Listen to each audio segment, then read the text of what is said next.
Welcome, and thanks for tuning in for a discussion on the topic on everyone's minds, artificial intelligence, chat GPT, and Gen I, and the impact on tax and finance and accounting. I'll be moderating this conversation today. Here's a little bit about me. As the EVP of Business Engagement and Growth, I lead the Americas region for the AICPA CIMA, focusing on the corporate finance and accounting market and our Future Finance initiative, where we have brought together 50 Fortune 500 CFOs to reimagine the future of finance post-pandemic. I'm also one of the original 100 LinkedIn influencers and really excited to be moderating today's panel.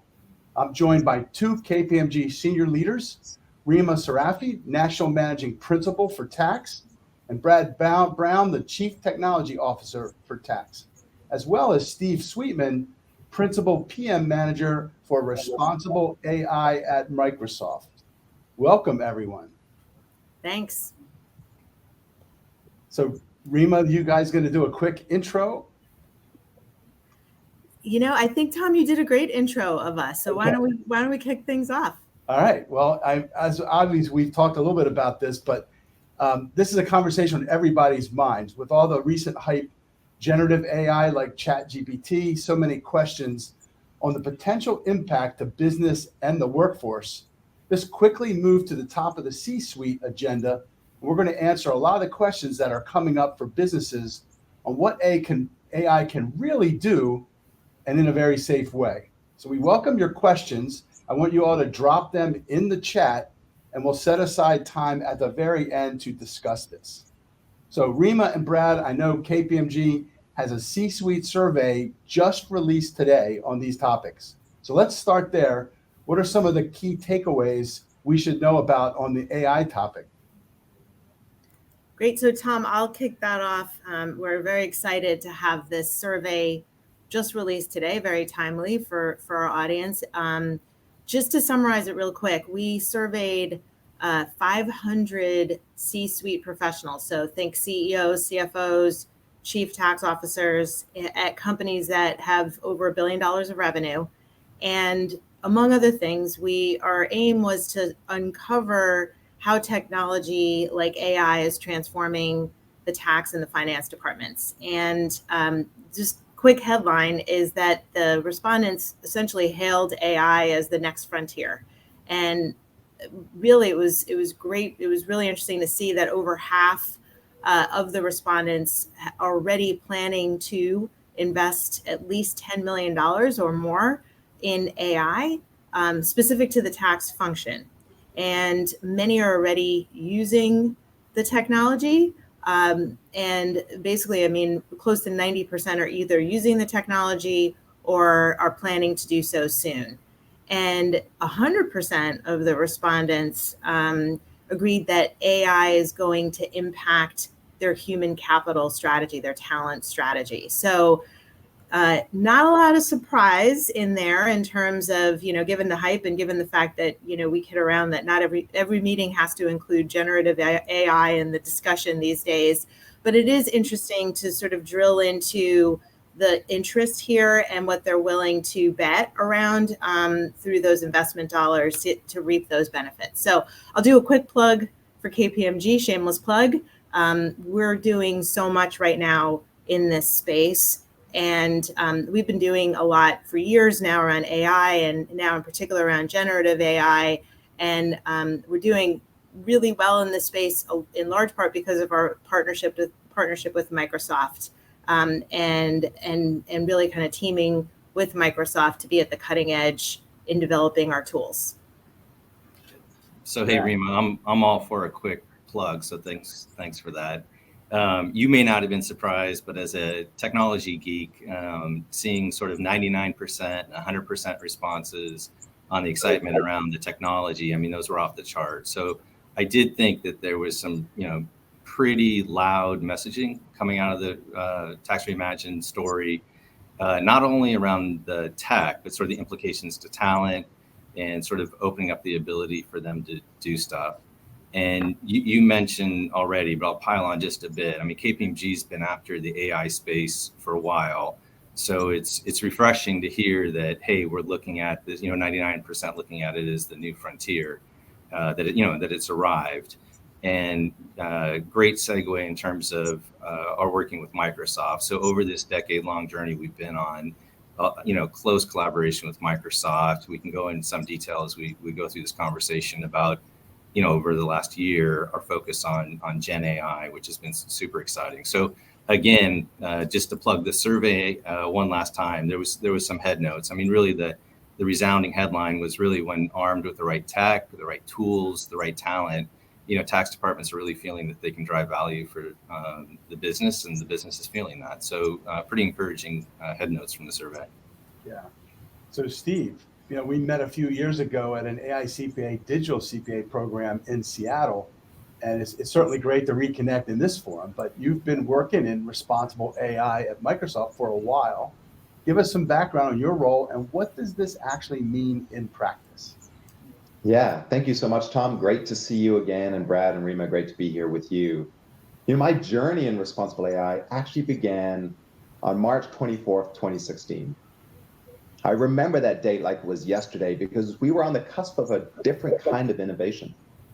We were on the cusp of natural language understanding that really opened up the world of bots, which we see in businesses all over the world today. But that was a special moment because Microsoft had tried something new. We tried creating a bot that learned from the internet and was designed to be a friendly neighborhood chit-chat bot. But in 24 hours, some malicious actors began a data poisoning attack, and it became racist, denigrating, and hateful. And that was an awakening moment for me, because I was actually in a CTO function like Brad, and we've been building bots for a lot of customers, and I thought ethics was an interesting area of research. I didn't realize it's something we had to put into practice at that moment 7 years ago. And so since then, my journey has been one of implementing principles, partnering across the company as we establish our frameworks for policies and governance. And currently I lead a set of engineering teams that actually looks at how we turn those principles together with our mission to empower every person on the planet with technology, together with the tools that they need, such as our responsible AI dashboard that can be used to actually assess the fairness, the explainability, and the capability of these technologies. And so that's really been my journey across the company as we think about what responsible AI means, how to do this, both in terms of the governance and the responsibility in terms of risk that we think about, the principles and the practices that we think about, but also the tools and the technology too. So that's really fascinating. And I remember you were talking about this back in of course, that was even after all this happened, but this whole ethics conversation is huge. And I'm sure it's going to show up, like we're anticipating, it's going to show up in accounting standards. It's probably going to be involved in the SEC reporting areas. Like all those things, I think is going to be touched. So it's good to hear that companies like Microsoft are investing and thinking about it from that standpoint. So we'll certainly be talking to you more in the future, I'm sure. Now, as Rima and Brad shared, you're working closely with KPMG on these generative AI that are transforming how people work, and how you and KPMG both can deliver solutions for organizations across the globe. Tell us more about that, and what are some of the biggest opportunities for businesses across industries in adopting AI? Yeah, and the partnership with KPMG is really special because few companies are actually in a position to really transform businesses the way that KPMG is. And generative AI as a technology is truly a transformative technology. So let me unpack that a little bit for a moment. We hear this buzzword of generative AI, but what do we really mean? Fundamentally, these are models that have been trained on internet scale data. But in many ways, like all of us go to school to learn, it's not so much about the content of what we learn, but it's about the learning process and how that applies to new information we see every day. And that's true with these generative models too. They've been trained on large scale data, but it's not so much about what they know, it's rather about what they know what to do with that information. And so what I mean by that is, what you see us doing at Microsoft is taking these generative AI models and using them to create copilots that can help you as an organization search through your information and reason over it and understand it, whether that's the Bing copilot that helps with internet information, or the Microsoft 365 copilot that helps you with your corporate data. Well, what the number one application that we see most companies wanting to do today is to build their own ChatGPT for their enterprise or their own CoPilot with their information, whether that's information from a line of business, whether that's information from even a tax system that they're looking through. They're wanting to use that summarization, that question and answer capability to actually go in and reason over their own information and present that in a way that people can interact with in a very natural and a reasoning way. But the beautiful thing is it doesn't just work with text information. In fact, we see developers using these copilots to help them code as well. So we're seeing the transformation even in our own technology industry. And we're seeing to break through more and more different kinds of data.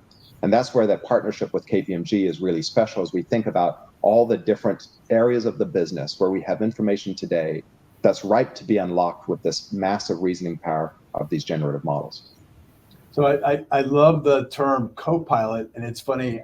We just had a major conference a couple of weeks ago, and we had a panel of large corporate CFOs who were actually using early editions, I guess, of CoPilot built into their office applications, and they were just touting the productivity gains. They said, when they're on a Teams call, the CoPilot is like transcribing it, but then it turns it into, here are the 5 major things that came out of it, 5 actions that we need to take from this meeting. And then it actually schedules meetings in Outlook, they said, that would actually say, here's when we should be meeting to follow up on this meeting. And that's like having a personal project manager added to your team from that standpoint. So they were just all over that. And that's a great living example. Plus our corporate finance teams and taxes we're seeing from this survey, they're all seeing AI being incorporated into just about every major enterprise application. So if it's not in there today, it will be in there tomorrow. And so between the productivity component that you're offering with a whole Microsoft Office suite and these enterprise things, I think we're going to see this across all the core industry. And of course, public accounting, just like KPMG is using those AI tools in their audits. So with that, let's go to Brad now and say, how does this resonate with you in terms of how KPMG sees the potential for AI? How do you think it's going to impact professional services specifically? Yeah, right on. So Steve was doing a great job sort of teeing up, and Microsoft through Azure Open AI has put an amazing capability in our hands. So it's like the foundation layer. Where we're focused now is, how to wrap that around tax use cases. And they go for sort of the mundane to the fairly sophisticated. I saw a question pop up in chat about, hey, can I get rid of any tedious tasks? So there's a bunch on that end of the spectrum that we're seeing daily. How about receiving tons of emails that are fairly lengthy and trying to sort out, are there interesting things around that? Literally, leveraging Azure Open AI, we've been able to craft that where it's reading our emails that we decide for it to read and help summarize and extract data. So just accelerating, on a very tedious task. A little bit more interesting is imagine getting regulatory updates from tax authorities around the globe and, watching the legislative process, again, feeding sort of current legislative process or laws that can be very voluminous into our CoPilot, and again, extracting out. So I did this just the other day. South Africa put something out there around BEPS 2.0, Pillar 2.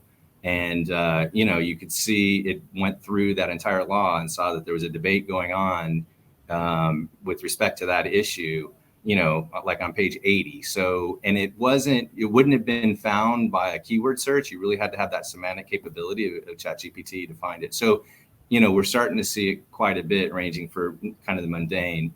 One of the most exciting, I feel, is the ability, and Steve teased it out just a little bit, the ability to interact with data. So tax data. One of the hard things for us is to go find data, sort of these needles in the haystack, and the ability just to feed it massive amounts of data and say, hey, find me the interesting bits in that massive amount of data. Again, just, a huge accelerator. So a lot of cool stuff coming out of it. That's awesome. And we're seeing it show up in just about every area, from personal productivity, which we just talked about, to these large analytical models, RPA, robotic process automation, and every major accounting technology, they're building it into their applications, all at an accelerating rate since just the beginning of this year. I mean, we're really only like less than 6 months, basically, since the hype started, and it's just been. And I think about this. Remember the COVID accelerator? They say COVID accelerated technology probably by 5 years on average. I think we're hitting another amplification, or I would call it the new Chat GPT accelerator going on right now. And I think we all have to pay attention to this pace of accelerating technology changes. Maybe Brad, you can talk about this. When you're in front of the C-suite and you hear from your partners, what are they hearing from some of these folks, and how are you all at KPMG advising them when it comes to think about AI? Yeah, so let me start, maybe pull Steve in as well. So doing a lot of meetings with clients, a lot of work with clients, as you can imagine. I mean, you nailed it. This thing is moving so quick and folks are seeing value from it so quickly that there's tons of interest. So there's two threads that seem top of mind in all the meetings I'm going to. One thread around a little bit what you're teasing out, what can it do and why should we do it? So sort of this issue about how do I look across my organization and figure out where this fits? So lots of, hey, let me look at my end-to-end business processes and figure out where this fits. And so that for sure is sort of the gating question. And you can get it. They're assessing the value moving forward. But right on the heels of that is, how can I do this safely? And so, and I mean, a nanosecond after they figure out, okay, that's a cool idea. Tell me, let's work through how can this be done, in an ethically and responsible way, worried about cybersecurity and their data. So really, those are the two big topics, Tom, I hear. And I don't know, Steve, I'm sure you're hearing, if not both, certainly that second issue. Yeah, Brad, you're spot on in terms of the key issues. And in fact, I think this acceleration of technology, the opportunity that the technology poses to transform business, is also a risk. And with any risk, one of the key things to do is to first upfront acknowledge those risks and to understand which are the areas that we do need to pay attention to, and which are the areas that we need to ensure that we're building around trusted platforms. And so one of those big risks you mentioned as well. Okay, there's some big questions we have. What happens to my data when I feed these things? And so right up front, if you're using a trusted service like Azure Open AI, the answer is your data is your data.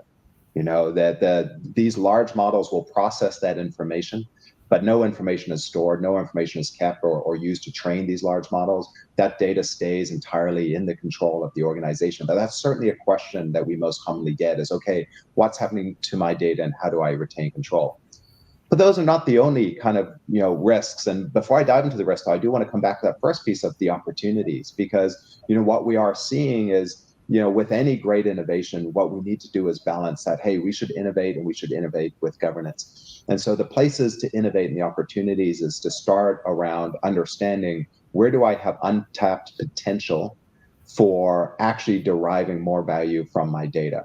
And how do I actually create little centers of excellence around those, where I'm bringing together business professionals, business consultants, together with developers who know the technology and how we can unlock those challenges.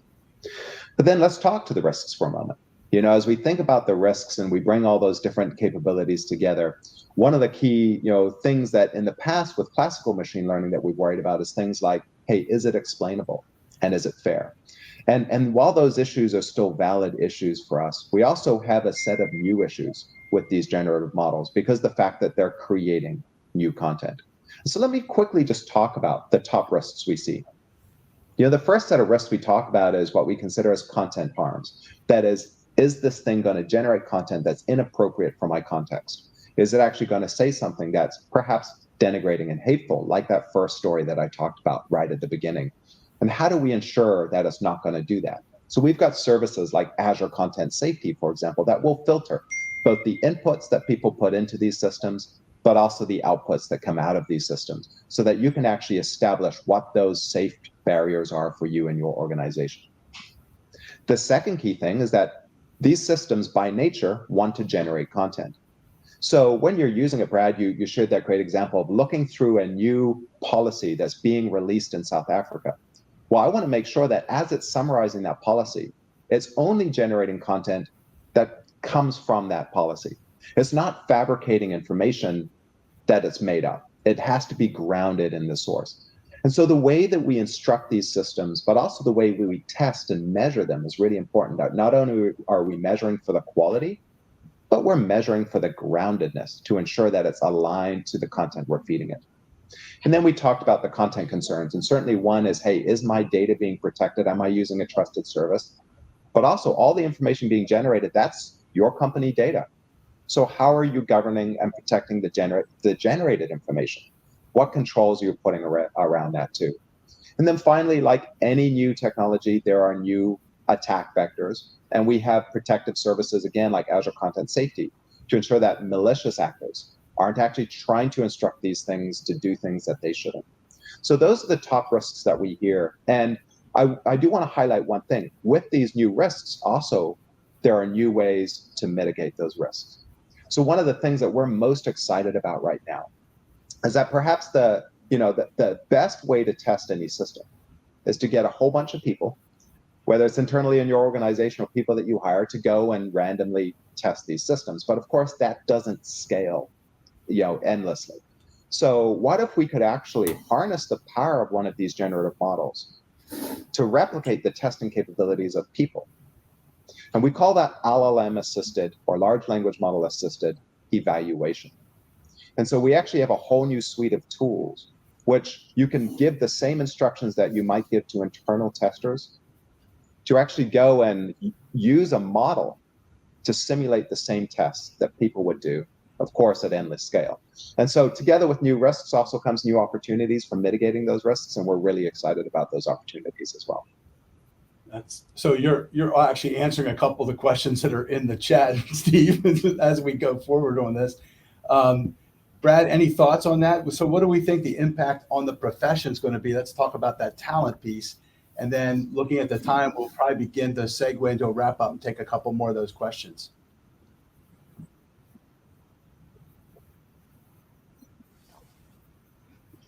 I'm not sure if that question was for Brad or me, but I'll jump in and talk about. Okay, Brad, yeah, you go for it. Talk about the talent impact. Yeah. Yes. So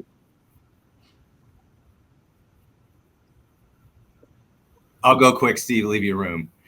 I mean, the headline for me, Tom, is we just got a new team member. Gen AI, ChatGPT, Azure Open AI. It's a new team member. So in the professional services world, it's a team-based model, and this new team member plugs in with our team. It has a really unique, cool set of skills. It's got analytical skills. It's got drafting skills. It's got version control skills. So, I mean, when you look at it, it just has an interesting set of skills. So for us, I think what you'll see both ourselves and our clients do is figure out, how do I integrate that team member into everything I do? Yeah. And so I think that's the arc we're on. And, which I think is kind of ties off Steve's last comment about sort of how the responsible approach on AI. This is clearly a machine and human partnership. So all the tools Steve's talking about is putting it in front of us to say, hey, do I have faith in this answer? I can see the citation. I can see the thought process with which it got to the answer, and having that human review it. Again, it's like I would have from us, another team member. I would see what they would provide and I would review it. So really easiest concept for me is think you got a new team member and they got a really cool suite of skills. And they're really fast. They're fast. I just, as a funny aside, one thing I really like is its iteration in terms of doing, new drafts. You give it a human team member, here are the few things I'd like you to change. Could you flip a new version to me? And you give that to Azure Open AI, and the speed at which these things come back to you, quite different. So we talk about the repetitive, tedious tasks that we can get away. That versioning has been one of the things that everybody's really enjoying. Yeah, real quick, it's worth reminding this audience, because a lot of corporates have actually banned it. So while the survey is talking about many who are saying we need to invest in it, and many say we need to accelerate that investment, some are saying they're banning it internally because of the risk of their data. So I think that the answer is, if you don't have a system like Microsoft's CoPilot that's inside your system that you control, right, your own instance, so to speak, that's where you can use it effectively with your own data. Outside, you could use it for productivity, but you don't want to be putting in any public data from your company or your personal area in there, because it's going out to the whole world, right? That's what I've heard. Steve, any comments from you on that? Because you're the expert on all this. Yeah, and this is where I think that the popularity of ChatGPT has also been, in a way, the challenge. And what I mean by that is, the first version of ChatGPT that was released was a beta version. It was a trial version. It was internet. It was public. Everything that was put in there was used to make the next version better, just like anything you'd put out on the internet.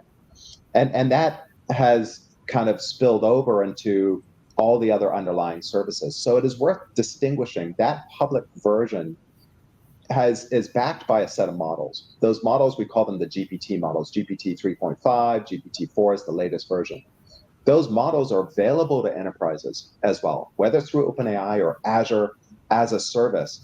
And those enterprise models are very different to the public models in that they do not take any of that information in. And so, companies kind of put these early bans in place because they saw some of the headlines about information being used or leaked for somewhat good reasons, but now it's worth saying, hey, that's a limited approach. What's far better to do is actually put governance in place, ensure that there's access to the right models and to the right services with controls. Exactly. And then, of course, obviously we have the whole apocalypse stories of the end of accounting because of all the automation that's coming at us, right? I remember there was a Wall Street Journal in 1979 about another Microsoft product, Excel at the time. And I think they added VisiCalc to that, but they said it was going to eliminate all the accountants. This is 1979, right? Instead, the exact opposite occurred. Accounting blew up because now there was a lot more power to analyze things. So I think the right way to think about all this comes from Marina Gorbis, who's at the Institute for the Future out in California, and she calls it AI equals amplified individual. Let AI automate all the routine tasks and reconciliations and all that, analytic stuff, and free us up for the highest value work, which is insights and judgment.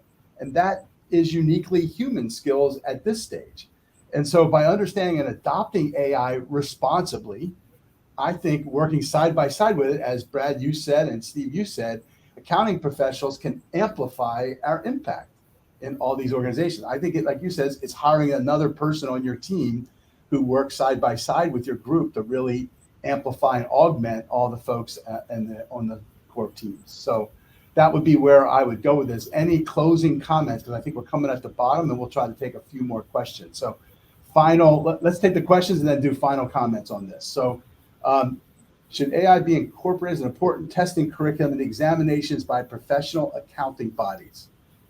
I guess I can answer that coming from the AICPA and CIMA. We're having this debate right now. So we have all of our teams looking hard at it and trying to figure this out. I think there's no question that at some point it will be involved in that. And I know many of the educators are looking at how to use it again in a responsible way in class because it's a tool. And if you use the tool properly, you'll get good stuff out of it.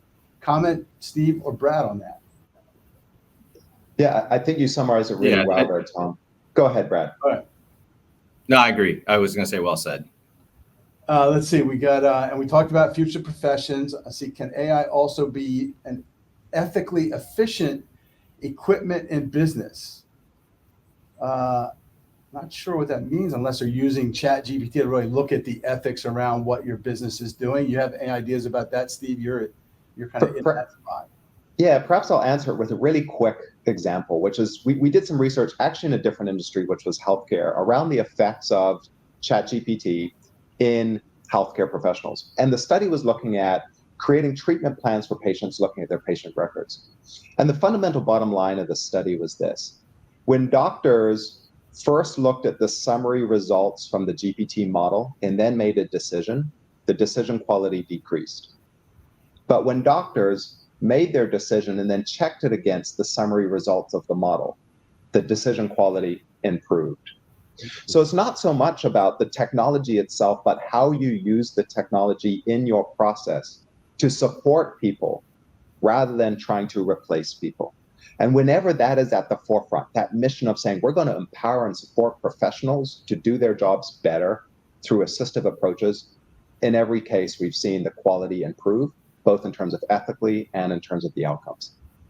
It's funny, that's the conversation we're having with these large finance groups about all automation, not just Chat GPT, but all the other RPA and things that are happening in finance and accounting. And Gartner predicts that I think by 2030, 60% of big corporate accounting closes will be autonomous. So, but you're right. The opportunity is then to reskill, upskill, and redeploy all those people that were just moving transactions around into much higher value activities. And that's what I think we should all look at as our profession.